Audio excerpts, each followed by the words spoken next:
They come here almost every day, and these show-stopping caribou that hang out around the local lighthouse aren't the only reason why hundreds of tourists flock to Choix each year.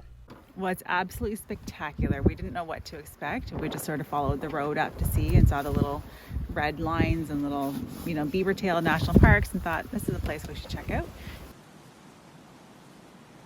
There is so many cultures that went through Choix, from the indigenous, like 7,000 up to 4,000, 3,000 years ago, and then right away the English came and the French came and did their salt fish, and from here and took it back to France. Located on the west side of Newfoundland's Great Northern Peninsula, there's 6,000 years of human history here.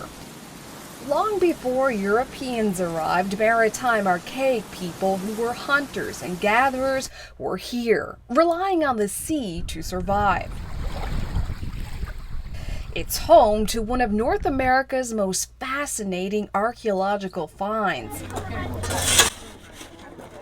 You can taste history with these buns fresh out of a wood-fired oven, where you'll find the descendants of French fishermen who jumped ship when their captains were returning to France to call Choix home.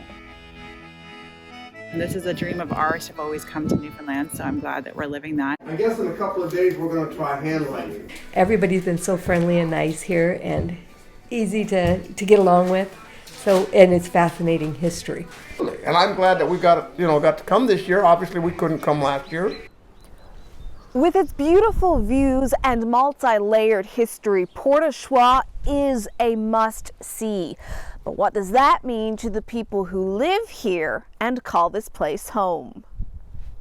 Tourism is great for our economy. 4:30. Millie Spence recently opened Salty Seashed Creations. We love this place, and we want to live and sustain the economy while we're here. For Spence, like so many tied to this place, home is where the heart is. My dad always told me this was the best place on earth to live. He didn't want to move from here. He's gone now, but today's Spence and her son and his family, who recently moved back from out west, are all living in the seaside town. This business I have is all part of that. For so many years, we depended on the fishery, a one industry town basically. To have our industry's economy diversified with tourism and more tourism product, it just shows that it's expanding. And then we've got shrimping. Shrimping is a major industry here also. Meet June Farnsworth. She just opened this shop and gallery. This is called My Journey into the Circle of Life. And this is what happened after my mom passed away. Grieving the loss of her mother, she painted this deep dive into her own identity. So my dad and my mom, my gram and my grandpa and all my ancestors came out. And all of this came out during COVID, basically. Each one has a story linked to it. It's poetry in story form. Like this piece, Hunters and Gatherers, it's a visual reminder of the land and the people. I think it's important to display and gather stories from the elders and tell the stories. Farnsworth wants more art, more people, making it work in rural Newfoundland. There's a lot of youth out migration here, and it's a shame.